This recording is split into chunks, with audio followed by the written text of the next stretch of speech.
Me tiraron a un pozo sin fondo, pero la parte más cruel, la que me desgarra el alma cada vez que respiro, es que a esa oscuridad la llamaron tratamiento.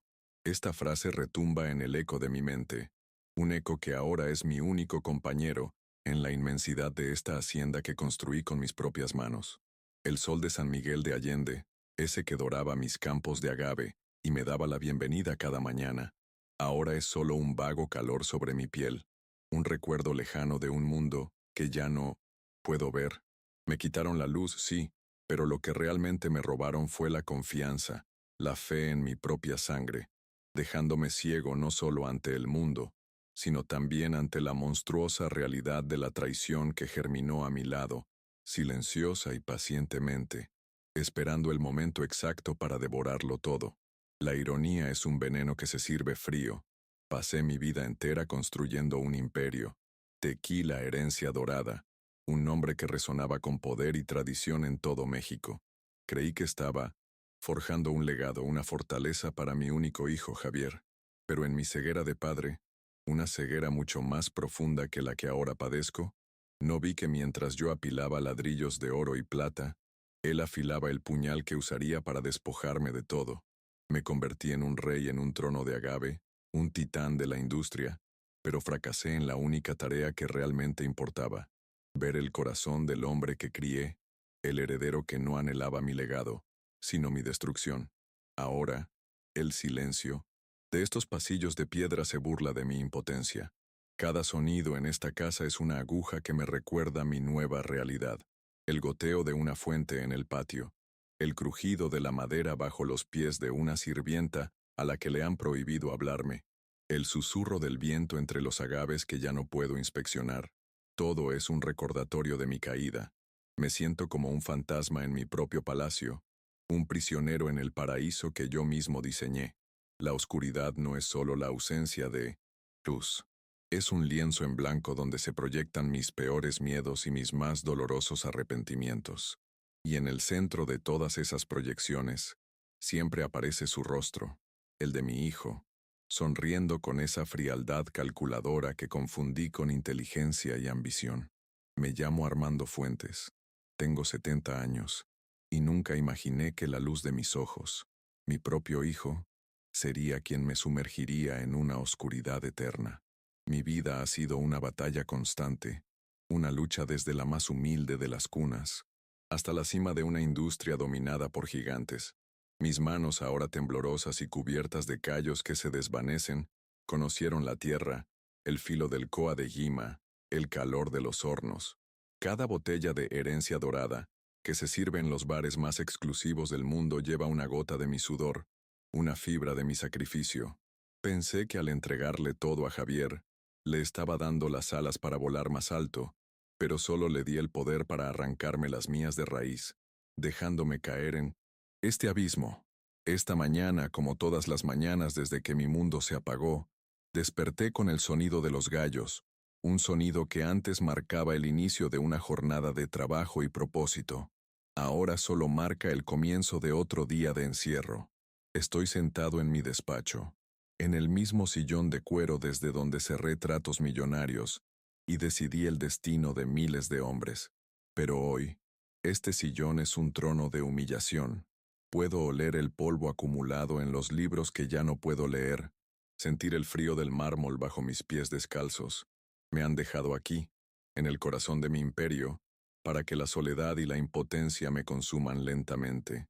Es un castigo diseñado con una crueldad que solo un hijo resentido podría concebir. Hace apenas unas semanas mi mayor preocupación era una extraña neblina que comenzaba a invadir mi visión, un presagio de la tormenta que se avecinaba. Fue entonces cuando Javier, con una actuación digna de un premio, se presentó como mi salvador. Trajo a un supuesto especialista de la capital, un hombre de bata blanca y palabras melosas que prometía un tratamiento experimental y revolucionario. «Confía en mí, papá», me dijo Javier, colocando su mano sobre mi hombro con una calidez que ahora sé que era falsa. «Voy a cuidar de ti como mamá lo hubiera hecho».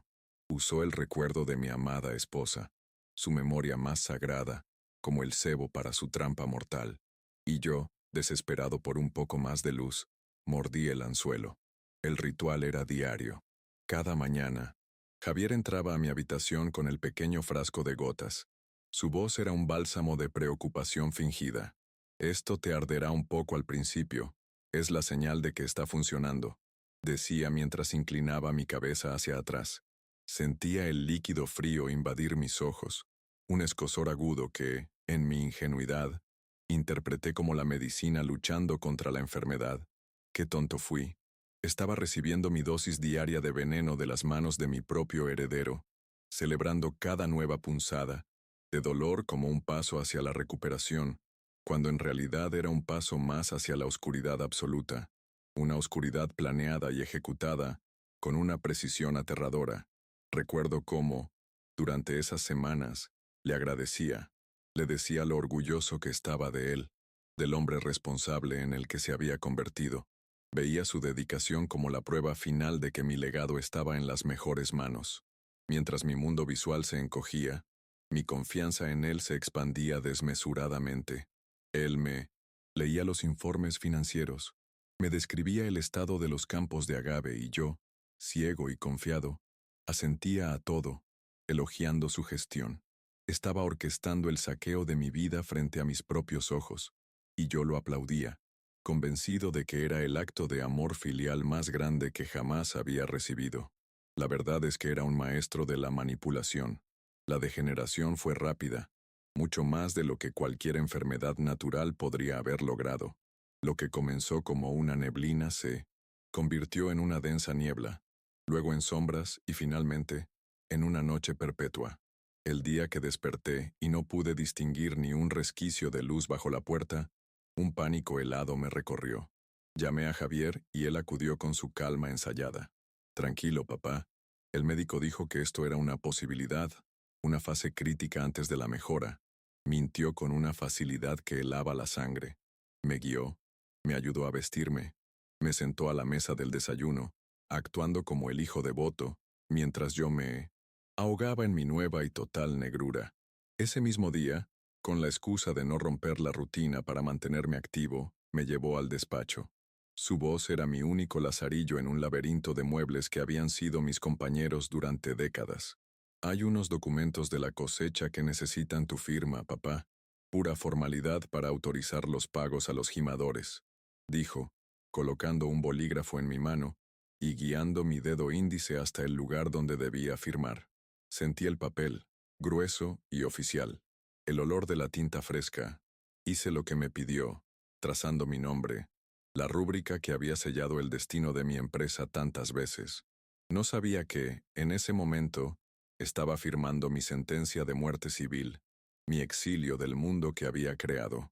Antes de continuar con la historia, de revelarles la profundidad de esta herida que no cierra, por favor haz clic en me gusta, suscríbete al canal y comenta desde dónde estás viendo.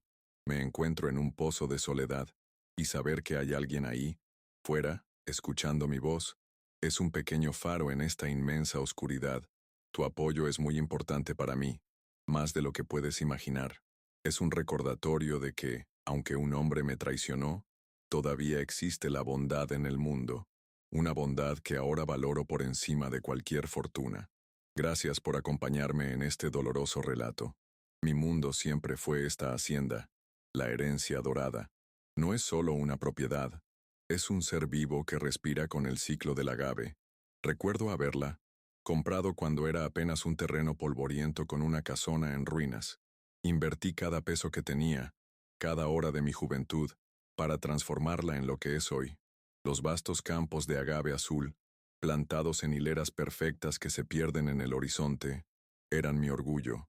Podía pasar horas caminando entre ellos, sintiendo la energía de la tierra, sabiendo que cada una de esas plantas era una promesa de prosperidad, un testimonio de mi visión y mi trabajo incansable, un imperio valorado en cientos de millones de dólares, nacido de la tierra y mi tenacidad. La Casa Grande es un monumento a mi éxito, pasillos de piedra volcánica, patios con fuentes que susurran historias de antaño, habitaciones decoradas con arte y muebles traídos de todo el mundo. Pero desde que mi esposa, mi amada Sofía, falleció hace una década, Esta casa se convirtió en un mausoleo. El lujo se volvió opresivo. El silencio, ensordecedor. Ella era el alma de este lugar, la que llenaba cada rincón con su risa y su calidez. Sin ella, me dediqué por completo al trabajo, creyendo erróneamente que el crecimiento del negocio podría llenar el vacío que su ausencia dejó en mi corazón y en el de nuestro hijo. Fue un error de cálculo fatal. Mi fortuna no se medía solo en propiedades o cuentas bancarias, sino en influencia.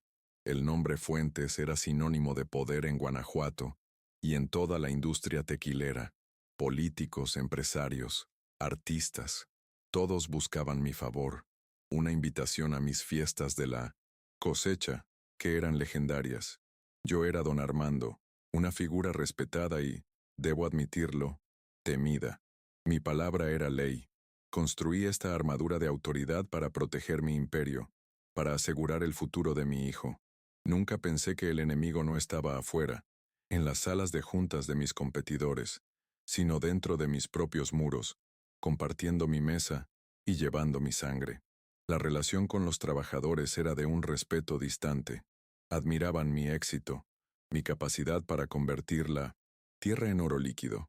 Los gimadores, hombres rudos y sabios, me veían como el patriarca, el hombre que garantizaba su sustento.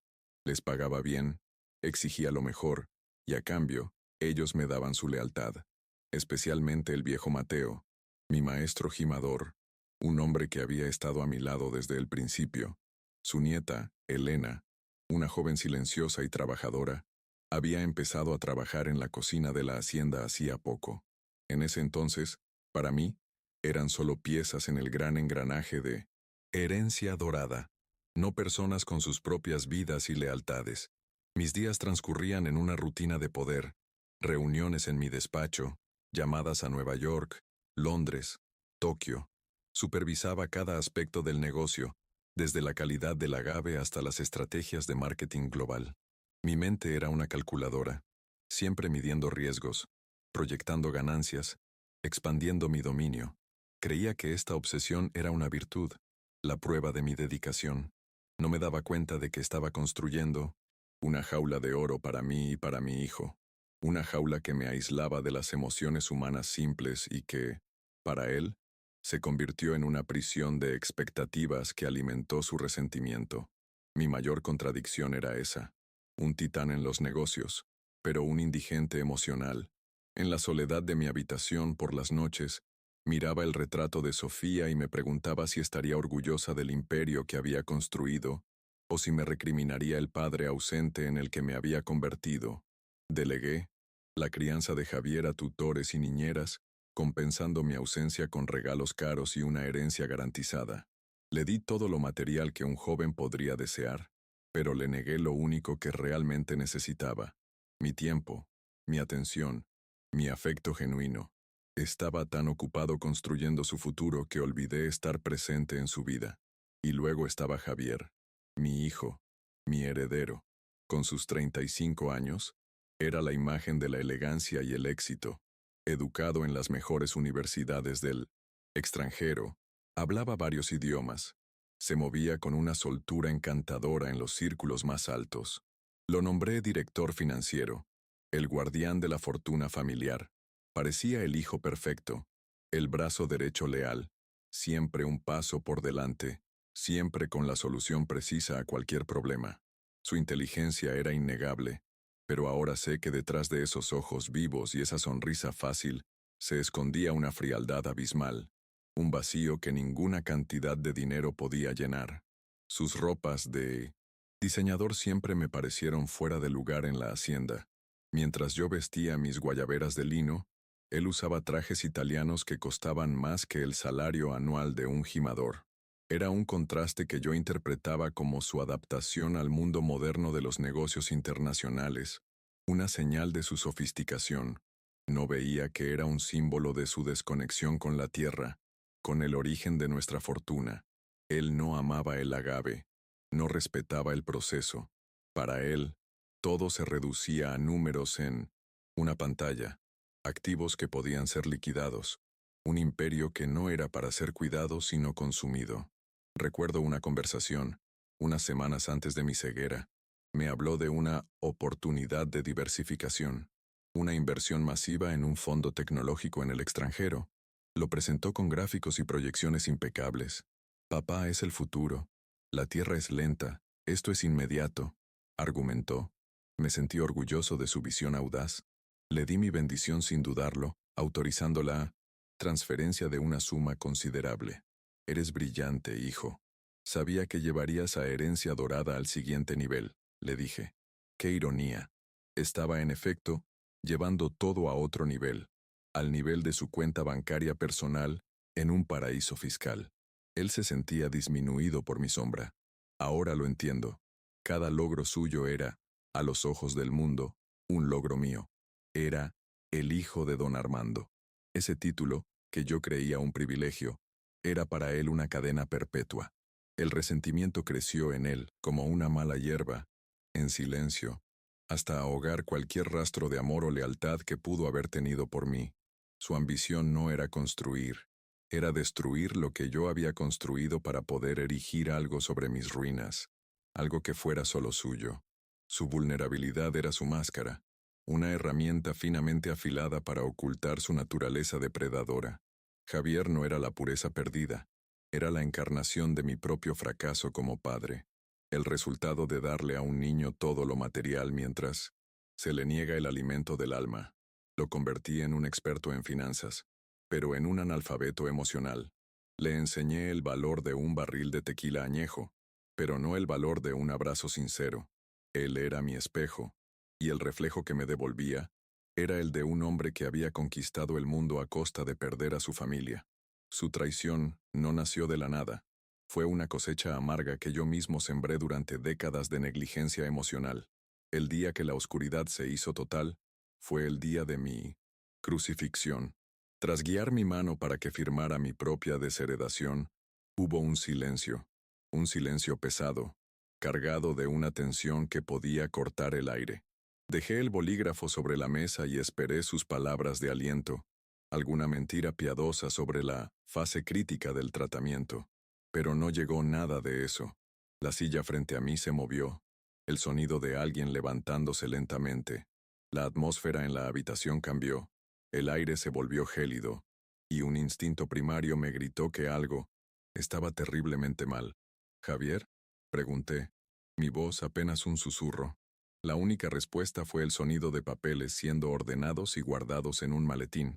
El chasquido de los cerrojos de metal al cerrarse sonó como el de una celda. ¿Qué pasa, hijo? ¿Son buenas noticias de la cosecha? Insistí, aferrándome a la normalidad que se desintegraba a mi alrededor. El silencio se prolongó un instante más, un instante que duró una eternidad, y entonces su voz llegó, despojada de toda calidez, de toda emoción. Era la voz de un extraño, una voz que nunca antes había escuchado. Los papeles están firmados, la transferencia está completa, dijo con un tono monótono, como si estuviera leyendo un informe de mercado. Mi corazón se detuvo. ¿Transferencia? ¿Qué transferencia? Pensé que eran los pagos de los gimadores. Balbucé, la confusión comenzando a dar paso a un miedo primordial. Podía sentir su presencia frente a mí, de pie, observándome en mi estado de total vulnerabilidad. Y fue, entonces, cuando pronunció las palabras que destrozaron mi mundo, las palabras que se convirtieron en el epitafio de mi vida anterior. Usted construyó este imperio para sentirse poderoso, no por mí, para que el mundo entero admirara a don Armando Fuentes. Nunca se trató de mí, siempre se trató de su ego. Su voz era fría y cortante, cada palabra un trozo de hielo apuñalando mi pecho. Ahora, el imperio es mío. Lo liquidaré, lo convertiré en dinero real, libre de su nombre y de su sombra. Disfrute de su oscuridad, viejo. El insulto final, viejo, fue la última palada de tierra sobre mi tumba. No gritó, no hubo furia en su voz, solo el desprecio más absoluto y gélido. Intenté levantarme, una furia impotente hirviendo en mis venas. Tú no puedes hacerme esto, soy tu padre, grité al vacío. Mi mano golpeó el escritorio, derramando un vaso de agua cuyo sonido me pareció un tsunami. La única respuesta fue el sonido de sus pasos, firmes y deliberados, alejándose. No corrió, caminó, con la calma de un verdugo que ha cumplido su trabajo. Escuché la puerta del despacho abrirse y luego cerrarse con un clic suave y definitivo. Y entonces, el silencio regresó. Un silencio absoluto, profundo. Un silencio que era la verdadera cara de la oscuridad en la que me había hundido. Quedé solo, ciego, despojado y abandonado en el corazón de lo que una vez fue mi reino. La magnitud de la traición me aplastó. No era la pérdida del dinero, ni de la hacienda, ni del poder. Era la aniquilación de mi único propósito, la razón por la que había sacrificado todo, mi legado familiar, el amor de un padre, convertido en cenizas por la avaricia de un hijo. En ese momento, en esa oscuridad, mi corazón se rompió en 1000 pedazos. La negación fue la primera ola, un tsunami de incredulidad que me ahogaba. Esto no podía ser real, era una pesadilla de la que pronto despertaría. Luego vino la furia, una rabia volcánica que no tenía a dónde ir. Grité su nombre hasta que mi garganta se desgarró. Golpeé el escritorio con mis puños hasta que los nudillos sangraron, pero solo me lastimé a mí mismo.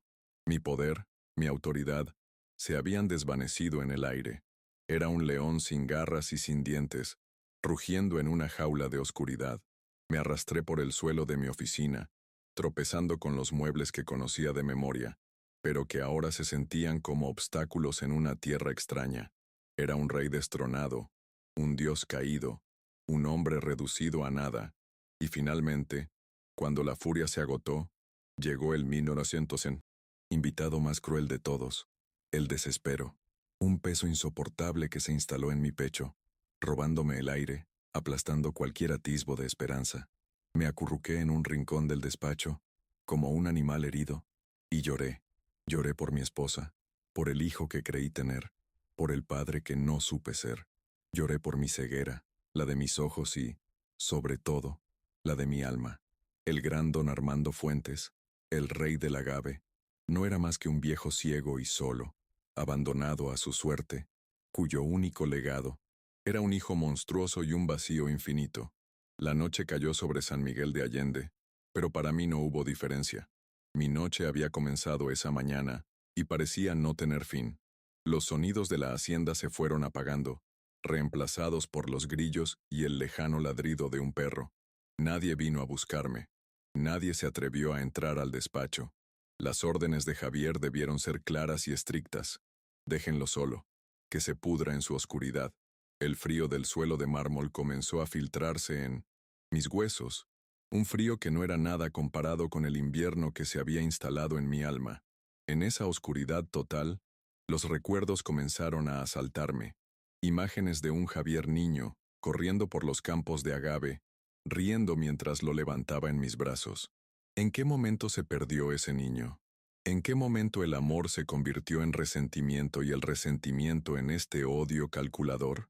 La culpa me carcomía. Fui yo lo creé. Mi ambición, mi ausencia, mi incapacidad para demostrarle amor de la manera correcta lo convirtieron en esto.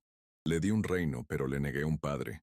Y él, en un acto de justicia poética retorcida, me lo arrebató todo. Mi primer acto en esta nueva vida fue intentar ponerme de pie. Me apoyé en el escritorio. Mis piernas temblaban por el shock y la falta de uso. Palpé mi camino hacia la puerta, mis manos redescubriendo el mundo a través del tacto, la madera tallada, el frío pomo de latón. Giré el pomo y empujé. La puerta estaba sin seguro. No necesitaba estarlo. ¿A dónde podría ir un viejo ciego y sin un centavo? La libertad de moverme por mi propia casa se sentía como la peor de las prisiones. Cada paso era un riesgo, cada sonido un misterio. El primer día de mi nueva vida no era un amanecer, era el comienzo de un túnel sin luz al final. Los primeros días fueron un infierno personal, un laberinto sin paredes. Cada tarea, antes trivial, se convirtió en una montaña. Encontrar el baño, servir un vaso de agua, vestirme. Me golpeaba con los muebles. Tropezaba con alfombras que habían estado en el mismo lugar por 30 años. El personal de la casa, mis empleados de toda la vida, seguían las órdenes de Javier al pie de la letra. Me dejaban la comida en una bandeja junto a la puerta de mi habitación y se retiraban en silencio. Podía escuchar sus murmullos, sentir su lástima a distancia, pero nadie se atrevía a cruzar la línea invisible que mi hijo había trazado a mi alrededor. Era un rey exiliado en su propio castillo, y mi reino ahora medía los pocos metros cuadrados que podía recorrer a tientas. Mi orgullo era una fortaleza, pero el hambre y la sed eran un ejército persistente. Al principio me negaba a comer la comida que me dejaban como a un animal. Era mi única forma de protesta, un desafío inútil a mi captor invisible. Pero mi cuerpo, viejo y cansado, no tardó en traicionarme. A gatas, buscaba la bandeja, mis manos temblorosas explorando el plato, sin saber qué me llevaba a la boca. La humillación era un sabor más amargo que cualquier alimento. Me sentía despojado no solo de mi vista y mi fortuna, sino de mi dignidad más básica. Cada bocado era un recordatorio de mi absoluta dependencia, de la cruel eficacia del plan de mi hijo. Fue en el cuarto día de mi encierro cuando algo cambió. Escuché los pasos habituales, el sonido de la bandeja de porcelana al ser colocada en el suelo de madera. Pero esta vez, los pasos no se retiraron. Hubo una pausa, una vacilación.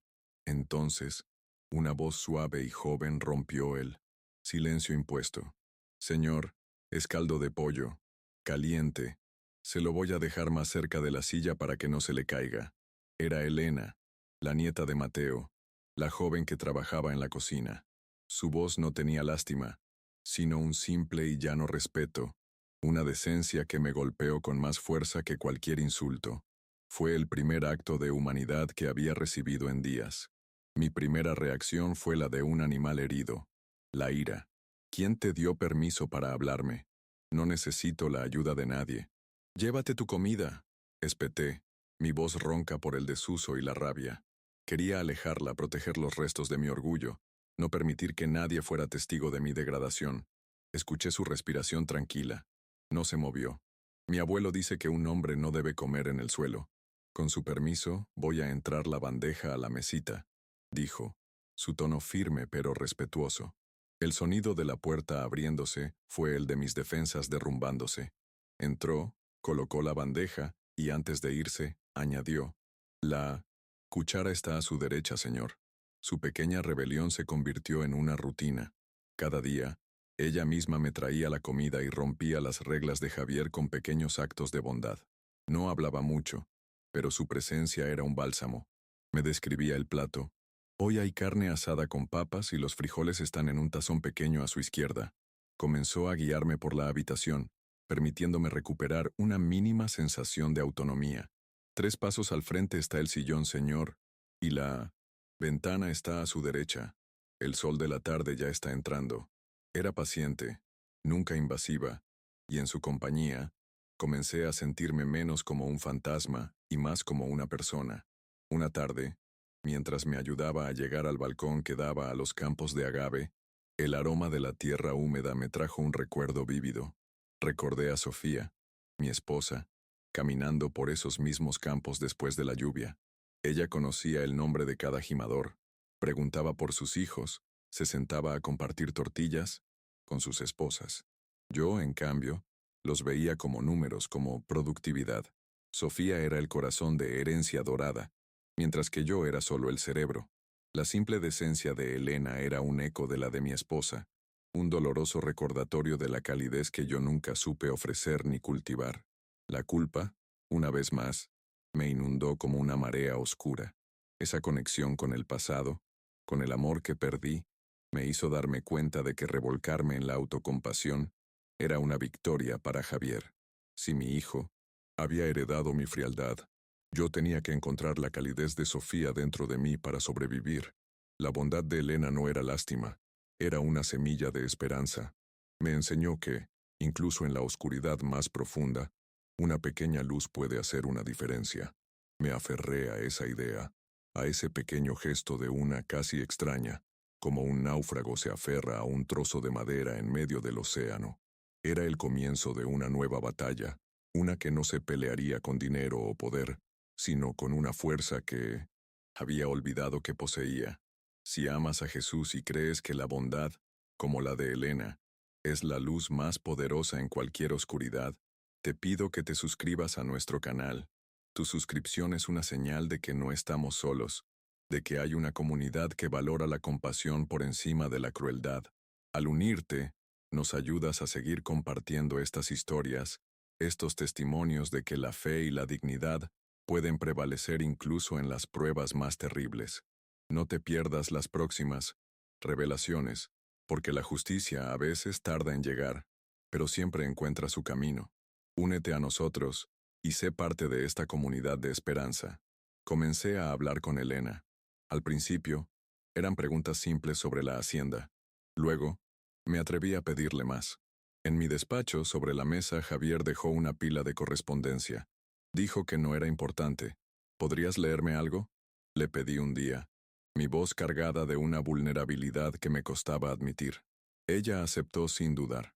Escucharla leer las facturas y la publicidad insustancial fue tedioso, pero necesario. Estaba buscando una aguja en un pajar, una pista, cualquier cosa que me ayudara a entender el alcance del desastre. Javier era meticuloso, pero incluso el criminal más perfecto comete errores, y el error apareció. Entre las cartas sin importancia, Elena encontró un sobre de un banco privado con el que yo no operaba. Parece un estado de cuenta, señor, dijo. Le pedí que lo abriera y leyera los detalles.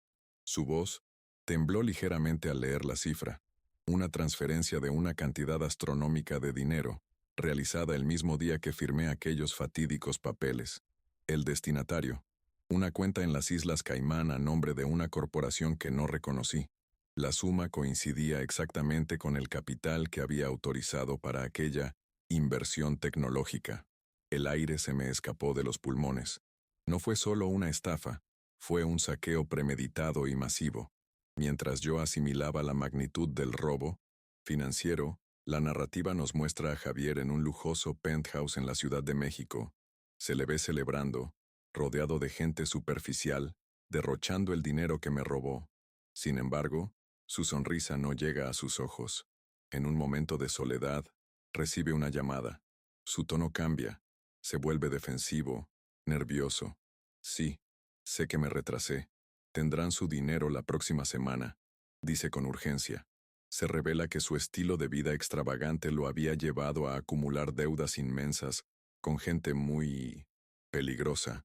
La traición a su padre no fue un simple acto de avaricia, fue un movimiento desesperado para salvar su propio pellejo, añadiendo una capa de cobardía a su villanía.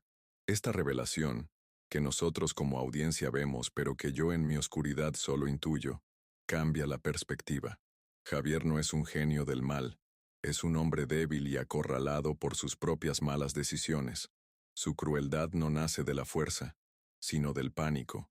Me utilizó como su última tabla de salvación, destruyendo mi vida para poder mantener su farsa de éxito un poco más.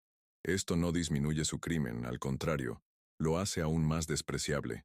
No fue una lucha por el poder o un acto de venganza ideológica. Fue el acto egoísta de un hombre que prefería sacrificar a su padre antes que enfrentar las consecuencias de sus propios fracasos. Con esta nueva información, mi mente comenzó a trabajar de nuevo, afilada por la ira y la necesidad de justicia. El dinero era una cosa, pero sabía que Javier no se habría detenido ahí. Elena, dije con una nueva urgencia en mi voz, detrás del retrato de mi esposa en el despacho, hay una caja fuerte. Necesito que compruebes si sigue allí. Era una petición íntima. Esa caja fuerte era un santuario. No guardaba grandes sumas de dinero, sino cosas de un valor infinitamente mayor. Las cartas de amor de Sofía, las primeras escrituras de la hacienda, el primer dibujo que Javier hizo para mí en la escuela. Era el cofre de mi alma. Elena tardó más de lo habitual en volver. Cuando lo hizo, su silencio fue más elocuente que cualquier palabra. ¿Y bien?, pregunté, mi corazón martilleando contra mis costillas. La puerta la forzaron, señor. El retrato está dañado y la caja está vacía, dijo finalmente, su voz cargada de compasión. El golpe fue físico. Sentí como si el suelo desapareciera bajo mis pies. El dinero dolía, pero esto era una profanación. Javier no solo había robado mi fortuna, había saqueado mi historia, había profanado la memoria de su propia madre. Se había llevado los últimos vestigios tangibles de amor y felicidad que me quedaban en el mundo. Un recuerdo me asaltó con la violencia de una ola. El día que instalé esa caja fuerte, le di una de las dos únicas llaves a Sofía. Aquí dentro no está nuestro dinero, mi amor, le dije, tomando sus manos entre las mías. Aquí dentro está mi corazón, las raíces de todo lo que somos. Ella sonrió y me dijo que lo guardaría como el tesoro más grande. Que Javier hubiera usado la fuerza bruta para abrir ese santuario demostraba su total desconexión de nuestro pasado, de su propia identidad. En ese momento, cualquier pequeña duda que pudiera albergar sobre su capacidad para la redención se evaporó. Había cruzado una línea de la que no había retorno. El dolor fue tan intenso que me dobló. Me dejé caer en un sillón y el llanto me sacudió sin control. No eran las lágrimas de desesperación del primer día. Eran lágrimas de una pérdida más profunda, más irreparable. Había perdido los planos de mi vida, las reliquias de mi amor. Elena se quedó a mi lado, en silencio, y por primera vez puso una mano en mi hombro. Su pequeño gesto de consuelo fue un ancla en mi tormenta. Me di cuenta de que Javier me había dejado sin pasado, pero quizás, solo quizás, gente como Elena podría ayudarme a construir un futuro, por pequeño y frágil que fuera. Esa noche, el dolor se transformó, se endureció, cristalizó en una resolución fría como el acero. La autocompasión y la culpa se quemaron, dejando solo las brasas de una determinación inquebrantable. Ya no se trataba de recuperar el dinero, ya no se trataba de venganza, se trataba de honor, se trataba de proteger el legado que Javier estaba tan desesperado por destruir, un legado que, ahora entendía, no estaba en las cuentas bancarias, sino en la tierra, en la gente, en la memoria de Sofía. Tenía que luchar, no por lo que me quitaron, sino por lo que aún no habían podido destruir. Sabía que no podía hacerlo solo. Era un general sin ejército, un rey sin súbditos, pero tenía una carta por jugar, una lealtad que no se compraba con dinero. Elena, necesito que hagas algo por mí. Algo peligroso, le dije al día siguiente. Necesito que traigas a tu abuelo, a Mateo, pero tiene que ser en secreto esta noche cuando todos duerman. Ella me miró, y aunque no podía ver sus ojos, pude sentir su determinación. Mi abuelo le es leal a usted, don Armando, no al dinero. Estará aquí, respondió sin dudar. Su confianza me dio una fuerza que no había sentido en mucho tiempo. Esa noche, la espera fue una tortura. Cada crujido de la casa, cada ladrido lejano, me ponía en alerta. Finalmente, escuché el sigiloso sonido de la puerta y los pasos cautelosos de dos personas. Don Armando, estoy aquí, dijo la voz grave y familiar de Mateo, el viejo gimador, el hombre que me enseñó los secretos del agave cuando yo era solo un joven soñador. Su presencia llenó la habitación con una autoridad que emanaba de la tierra misma. Era la encarnación de la herencia que mi hijo había despreciado y que ahora yo necesitaba más que nunca. Me puse de pie, apoyándome en mi bastón, que ahora era más una necesidad que un símbolo. Mateo, gracias por venir. Sé que te pones en riesgo, comencé. Usted es mi patrón. Y más que eso, usted construyó este lugar. Mi lealtad está con la tierra, y usted es parte de ella. Respondió con una sencillez que me conmovió. Le conté todo, sin ocultar mi ceguera, mi estupidez, la traición de Javier. No me juzgó. Escuchó en silencio, su respiración lenta y constante como el ritmo de las estaciones. Cuando terminé, el silencio se apoderó de la habitación, un silencio de respeto y reflexión. Ese muchacho nunca tuvo el corazón de un tequilero. Siempre miró esta tierra como un obstáculo, no como una madre, sentenció Mateo finalmente. Lo que ha hecho es un sacrilegio. Los hombres y yo no estamos contentos con él. Nos paga, sí, pero nos trata como si fuéramos máquinas. No hay respeto. Sus palabras confirmaron mis sospechas. Javier, en su arrogancia, había despreciado a la gente que era el verdadero pilar de la empresa. Necesito tu ayuda, viejo amigo. No sé cómo, pero tengo que detenerlo, le confesé, mi voz finalmente quebrándose. Usted descanse, don Armando. Déjeme hablar con la gente. La lealtad del campo no se firma en un papel, se gana con los años. Y usted, con todos sus defectos, se la ganó, dijo Mateo antes de marcharse tan sigilosamente como llegó. Por primera vez en 1900 semanas, una pequeña llama de esperanza se encendió en mi pecho. Ya no estaba solo en mi oscuridad. Tenía un aliado, un hombre cuyas raíces eran tan profundas en esta tierra como las de los agaves más viejos. La batalla estaba lejos de terminar, pero al menos ahora tenía un arma. La lealtad de los hombres que Javier creía poder comprar.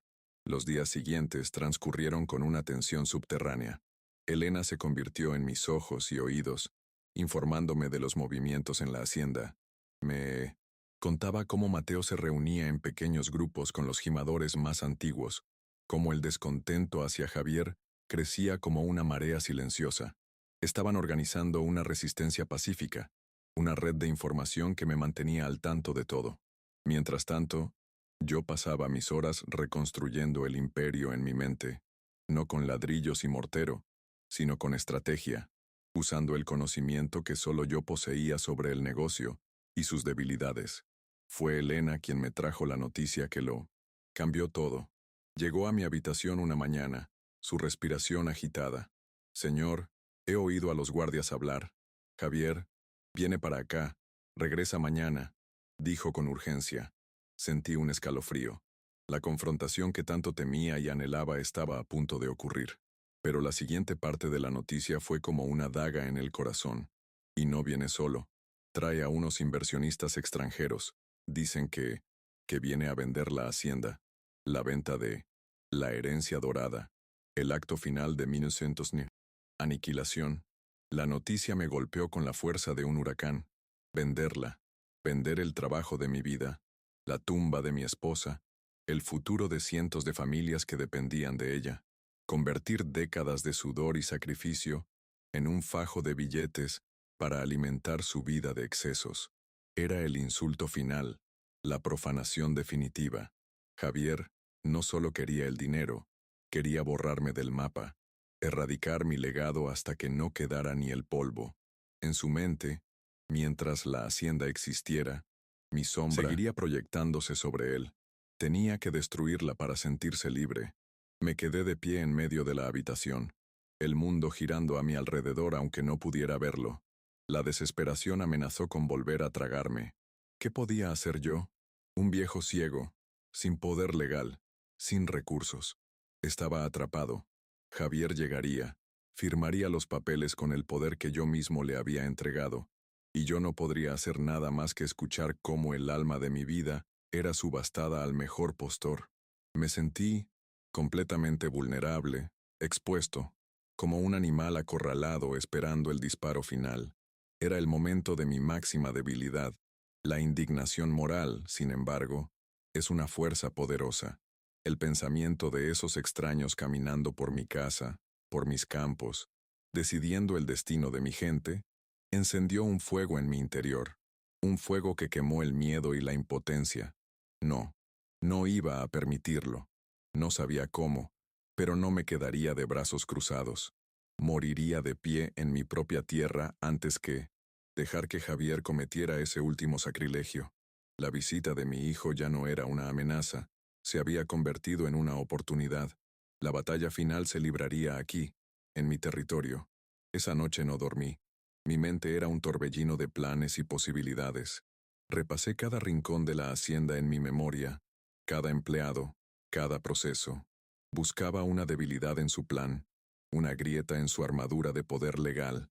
Recordé las viejas leyes de la tierra, los derechos de los trabajadores, las cláusulas ocultas en los contratos de suministro. Mi cerebro, liberado de las distracciones visuales, trabajaba con una claridad que no había tenido en años.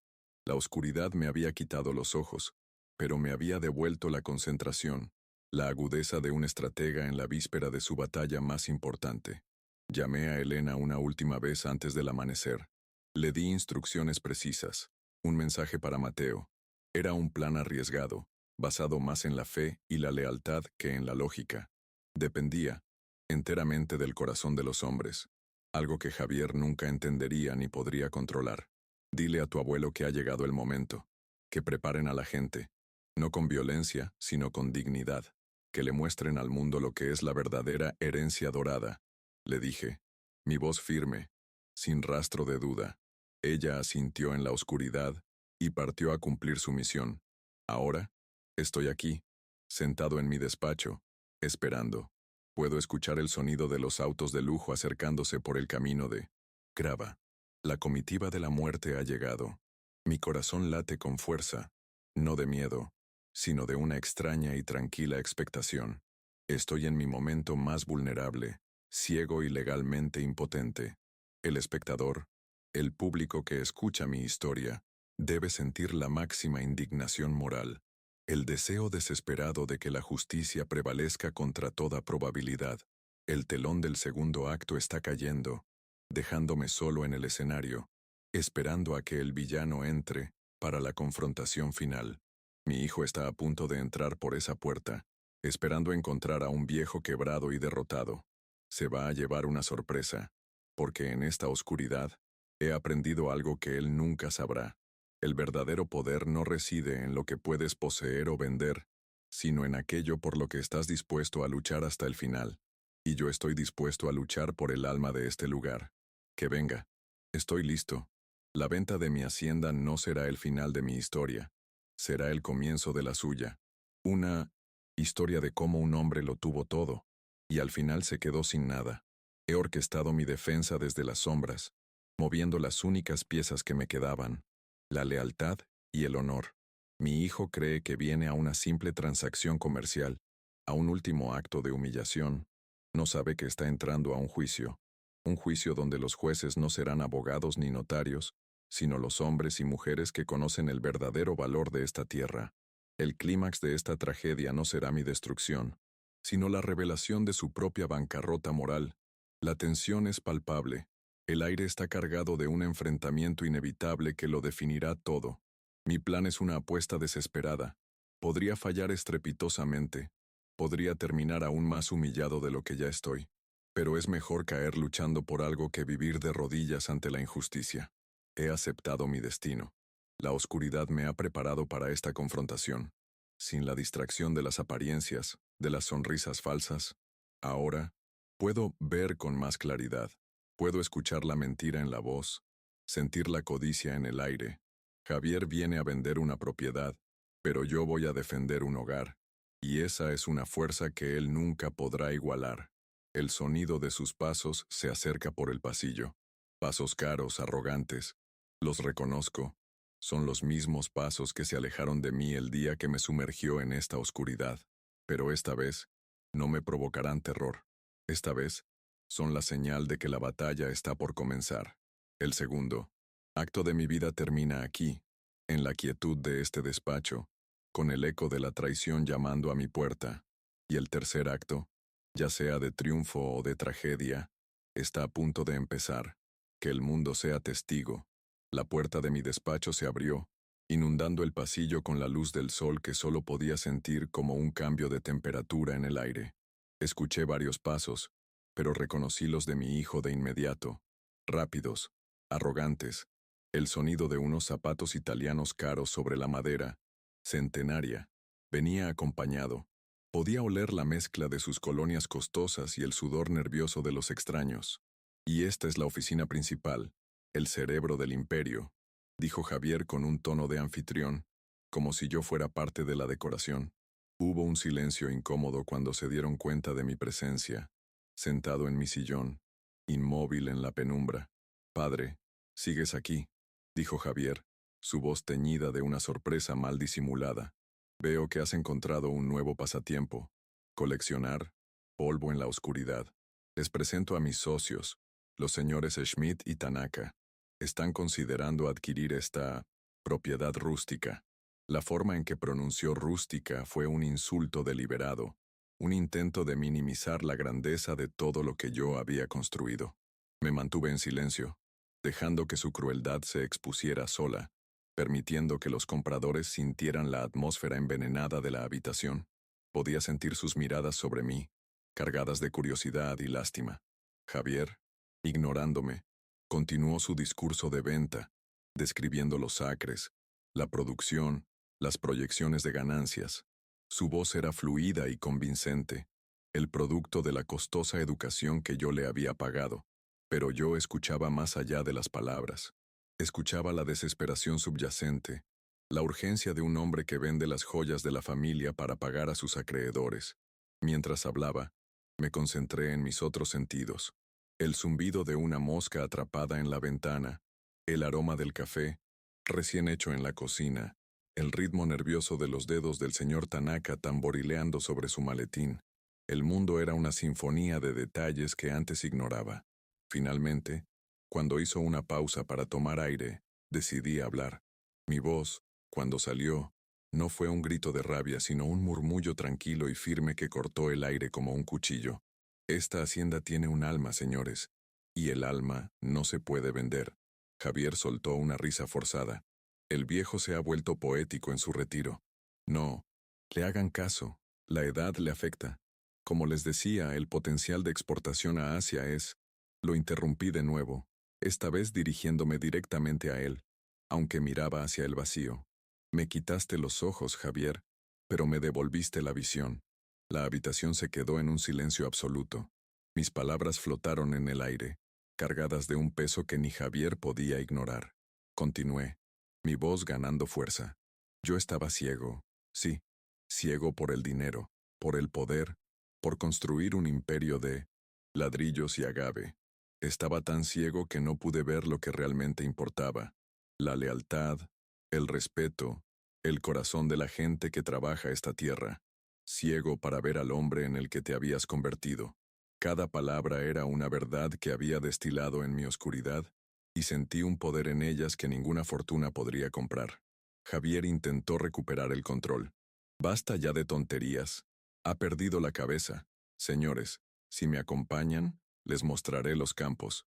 Ahí es donde reside el verdadero valor. Trató de guiar a los inversores hacia la puerta, para alejarlos de mi incómoda presencia, pero al abrirla, se encontraron con una barrera humana. Mateo, mi viejo maestro gimador, estaba de pie en el umbral, flanqueado por una docena de los gimadores más veteranos. No decían nada, simplemente estaban allí, con sus sombreros en el pecho, en señal de respeto hacia mí, y sus coas de yima apoyadas en el suelo, no como armas, sino como símbolos de su unión con la tierra. La imagen debió ser impactante. Hombres cuyas familias habían trabajado en esas tierras por generaciones, formando un muro silencioso e inquebrantable. Su lealtad no estaba con el nuevo dueño legal, sino con el patriarca, al que consideraban el verdadero espíritu del lugar. Los señores Schmidt y Tanaka se detuvieron en seco. Comprendieron al instante que no estaban comprando solo tierra y equipo, estaban heredando un conflicto, una fuerza laboral que jamás les respondería, un imperio tequilero. Por muy grande que sea, es inútil sin los maestros que saben cuándo y cómo cosechar el agave. Fue Mateo quien finalmente rompió el silencio, su voz grave resonando en el pasillo. Esta tierra no está en venta, dijo, mirando no a Javier, sino a los extranjeros. Su alma no tiene precio, y su alma es la gente que la trabaja, y nosotros nos quedamos con don Armando. La declaración fue simple, definitiva. No había espacio para la negociación. Los inversores se miraron, intercambiaron unas palabras en su idioma y, con una reverencia cortés pero distante hacia mí, se abrieron paso y se marcharon. Podían comprar la propiedad, pero nunca podrían poseer la herencia. Javier se quedó paralizado, su rostro una máscara de incredulidad y furia. Su plan perfecto, su golpe de gracia, se había desmoronado por la lealtad de unos simples campesinos a los que siempre había despreciado. Cuando los coches de los inversores se alejaron, su rabia explotó. «Ustedes, están todos despedidos. Largo de mitad. Propiedad», gritó a los gimadores. Pero sus palabras eran vacías, impotentes.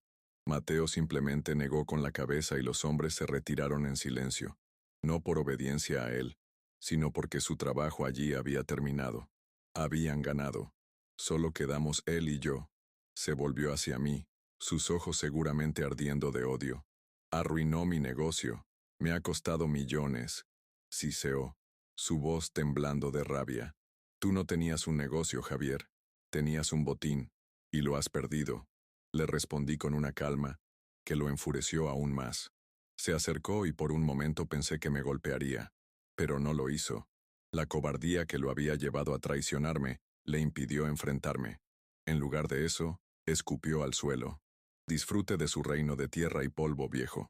Yo tengo el dinero real. Púdrase aquí con sus leales perros. Y con eso, se marchó. Escuché sus pasos furiosos alejarse, el portazo de su coche, el chirrido de los neumáticos sobre la grava. Y luego, por fin, la paz. Me quedé solo en el despacho, pero esta vez la soledad no era opresiva. Era serena. Había perdido una fortuna, pero había recuperado mi dignidad. Los gimadores regresaron, no como empleados, sino como compañeros. Mateo y Elena entraron y me ayudaron a levantarme. Lo logramos, don Armando, dijo Elena, su voz llena de emoción. No, Elena. Lo logramos todos juntos, corregí. En ese momento, la jerarquía de patrón y empleado se disolvió. Éramos una comunidad, unidos por un propósito común y un profundo amor por nuestra tierra. Había encontrado una familia en el lugar más inesperado. Los días que siguieron fueron de una extraña belleza. Legalmente, la hacienda seguía siendo de Javier, pero él no se atrevía a volver. Era un rey sin reino. Nosotros, los desposeídos, éramos los verdaderos dueños del lugar. Fue Mateo quien me ofreció la solución. Mi familia tiene un pequeño terreno, al otro lado del valle, me contó una tarde. No es mucho, pero tiene unos agaves viejos, de la mejor calidad. Es una herencia, la nuestra. Sus palabras encendieron una chispa en mi mente. Una herencia. La palabra había recuperado su verdadero significado. La idea nació de forma orgánica, en una conversación entre todos nosotros. No podíamos competir con los gigantes, pero podíamos hacer algo que ellos habían perdido. Un tequila con alma. Usaríamos mi conocimiento enciclopédico sobre el proceso, la sabiduría ancestral de Mateo y el trabajo de nuestras propias manos. Crearíamos una cooperativa. Cada hombre y mujer sería dueño de una parte de nuestro nuevo sueño. No habría un rey, sino un consejo de ancianos y trabajadores. Era un modelo de negocio basado en el respeto, no en la explotación. Bautizamos nuestro proyecto con un nombre que lo decía todo: Luz de Agave, porque fue en la oscuridad donde encontré la verdadera luz. Vendimos algunas de las pocas posesiones personales que me quedaban y que Javier no se había llevado, y con el dinero de los ahorros de los trabajadores, compramos un pequeño alambique de segunda mano. Construimos nuestra modesta destilería con nuestras propias manos, usando adobe y madera de la región. Cada ladrillo puesto, cada agave jimado, era un acto de desafío y de creación. Dejé la casona, ese palacio de recuerdos dolorosos, y me mudé a una pequeña casa de campo en el terreno de Mateo. Era sencilla, con apenas 2 habitaciones, pero se sentía más como un hogar que la mansión en décadas. Mi vida cambió drásticamente. Mis días ya no consistían en reuniones y llamadas internacionales, sino en enseñar a los más jóvenes los secretos de la fermentación, en usar mi olfato y mi tacto para juzgar la calidad del destilado, en escuchar las historias y las risas de la gente que ahora era mi verdadera familia. Encontré un propósito que el dinero nunca me dio. Mi valor ya no se medía por el tamaño de mi cuenta bancaria, sino por el conocimiento que podía compartir, por el respeto que me había ganado. Me convertí en el abuelo de la comunidad, el guardián de la tradición.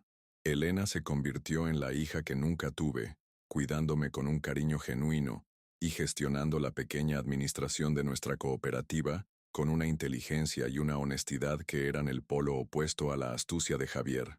Nuestra primera producción de luz de agave fue pequeña, apenas unos cientos de botellas, pero era perfecta. Cada gota contenía nuestra historia, nuestro sacrificio, nuestra esperanza. No la vendimos a grandes distribuidores, la vendimos en los mercados locales contando nuestra historia a quien quisiera escucharla. La gente no compraba solo tequila, compraba autenticidad. Compraba la historia de un grupo de personas que se habían negado a rendirse y que habían construido algo hermoso a partir de las ruinas. 5 años después, Luz de Agave se ha convertido en una marca de culto, celebrada en todo el mundo por su calidad y su historia. No somos millonarios, pero todos vivimos con dignidad. La cooperativa ha prosperado, brindando educación a nuestros hijos y seguridad a nuestras familias. Yo, don Armando, estoy sentado en la mecedora del porche de mi casita. Escucho las risas de los hijos de Elena, que juegan en el patio y me llaman abuelo. No puedo verlos, pero puedo sentir su alegría, y eso es más que suficiente. A veces llegan noticias de Javier. Se dice que el dinero robado se le escurrió entre los dedos, perdido en malas inversiones y en un estilo de vida insostenible que no supo gestionar. Se habla de deudas, de soledad, de un hombre que lo tuvo todo y ahora es un fantasma en su propio exilio dorado. Su victoria fue hueca, un destello fugaz que lo dejó en una oscuridad mucho más profunda que la mía. Se quedó con el oro, pero yo me quedé con la herencia. La verdadera herencia dorada nunca fue el tequila ni la hacienda. Era el conocimiento pasado de generación en generación, el respeto por la tierra, la lealtad de la comunidad y la capacidad de encontrar luz en la adversidad. Era un tesoro intangible que Javier, en 1900, en su ceguera de codicia, no pudo ver ni robar. Me costó la vista de mis ojos darme cuenta de esto, un precio terriblemente alto, pero que, extrañamente, ya no lamento haber pagado. Aprendí que la ceguera más terrible no es la que afecta a los ojos, sino la que nubla el corazón y el juicio. La incapacidad de ver el valor humano más allá de las cifras, de apreciar la riqueza que no se puede contar. El amor, la comunidad y la dignidad son el único legado que sobrevive a la traición y al paso del tiempo. Son la única fortuna que, una vez encontrada, nadie te puede arrebatar, porque se lleva guardada en el alma. Ahora, cuando el sol calienta mi rostro, ya no lamento no poder ver su luz. En cambio sonrío, porque he aprendido a ver de otra manera. Veo con el corazón, escucho con el alma y siento con el espíritu de esta tierra, que me lo quitó todo, para devolvérmelo multiplicado. Mi nombre es Armando Fuentes, y aunque vivo en la oscuridad, por primera vez en mi larga vida, puedo decir que, finalmente lo veo todo con una claridad absoluta.